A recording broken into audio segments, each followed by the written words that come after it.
Hello and welcome back to Sovereign Thinking. If you don't know who I am, my name is Michael, and today we will be reading part 3 from a book called The Law of Attraction by Michael Losier. Now, there are many books out there about the Law of Attraction, and I'm also open to reading some of those on this channel if you want me to, so feel free to leave me a comment or like the video if you would like to see more of those. Today's passages focus on using contrast or using what you don't want as a means to guide you to what you do want. Michael Losier talks about using what you don't want as a way to identify your desires, which is a part of the deliberate action strategy that he talks about in the book. I thought that I would share that with you because these next few parts of the series talk about deliberate attraction and its formula. Now, we won't get through all sections of the deliberate attraction formula described in the book today, but we will take our time with this book to allow us to absorb its teachings. And with that said, let's begin. The 3-step formula for deliberate attraction includes Step 1, identifying your desire, Step 2, giving your desire attention, and Step 3, allowing it. Step 1. Identify your desire. So the first step in making the law of attraction work for you is to be clear about what you want. The challenge, however, is that most people are not good at knowing what they do want, but they are good at identifying what they don't want. Knowing what you don't want is actually good news, as you'll discover in this section, knowing what you don't want will become a helpful tool for you. So what is contrast? Well, contrast, as it applies to the law of attraction, is anything you don't like, doesn't feel good, or causes you to be in a negative mood. The moment you identify something in your life that feels like contrast, and you spend some time complaining about it, talking about it, or declaring that you don't want it, you are offering a negative vibration. And so the law of attraction then responds to your negative vibration by giving you more of the same. So is contrast helpful? Yes. By observing contrast and identifying it as something you don't want, you become clearer about what you do want. Simply ask yourself, so what do I want? In other words, you can use that contrast to gain clarity about what you do want by answering that question. Take your first boyfriend or girlfriend, for example. Chances are you're no longer with that person, and from that relationship, you now have a list of things that you didn't like. This is your list of contrast. It is this list that will help you become clear about what you do want in a partner. Observing contrast is essential because it helps you to become clearer about what you do want. So why is it important to identify contrast? Well, you are already experiencing clarity whenever you observe contrast in your life. Imagine you are riding in a car with your best friend who insists on fiddling with the radio dial. Your friend chooses a heavy metal station that you hate, and so you begin to feel stressed. After 5 seconds of the music, you then say to yourself, "This is my car and I'm not listening to this for 1 second longer." You reach over and change the dial to your favorite station, which plays adult contemporary music.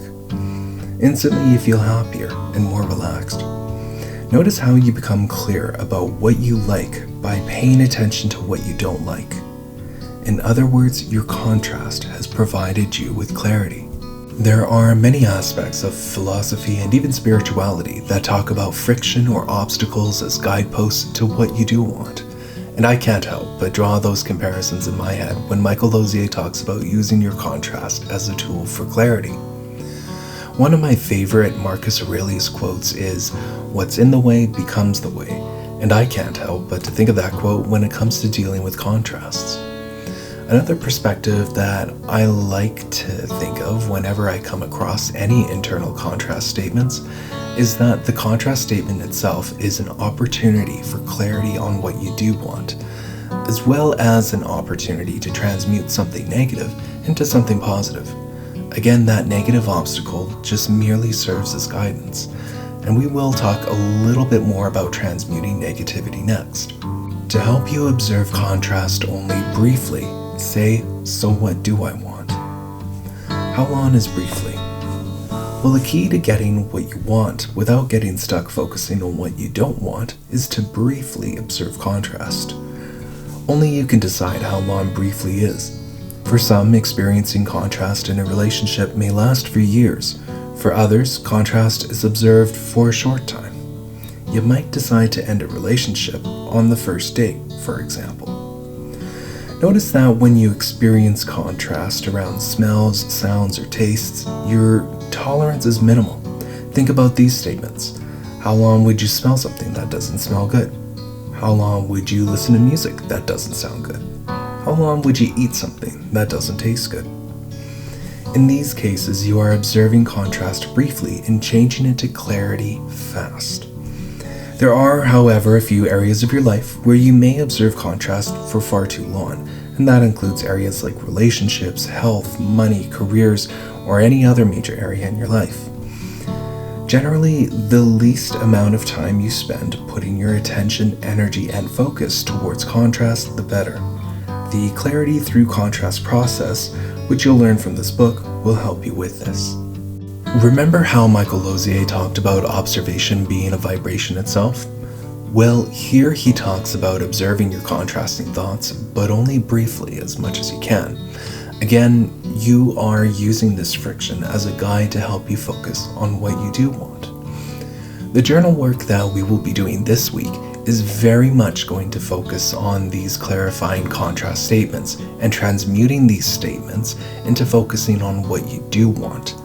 This will help you get used to the idea of working with discomfort or friction. Your contrasting thoughts will always be there, but by understanding them and giving them purpose puts you in a place of power to create change. Identify what makes you feel good and do more of it. Your goal is to limit contrast in all areas of your life. It's okay to feel good in all areas of your life. Does this sound selfish? It's okay to be selfish when you understand that being selfish is simply an act of self-care.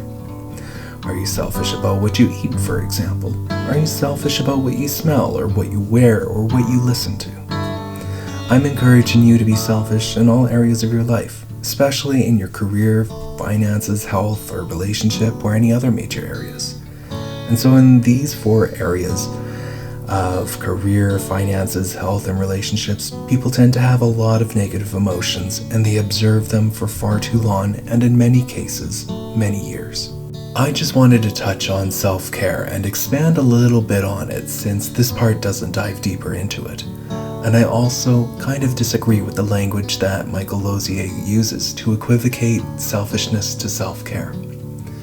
It is my opinion that the idea of self-care has been downplayed in modern society, and that true self-care is anything but selfish.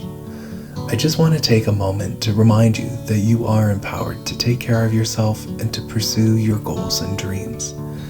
I think that being selfish is when you self-care to the extreme in an unbalanced way that can have you conducting yourself immorally, for example. Having goals and dreams and pursuing them in major areas of your life is an act of self-care, in my opinion.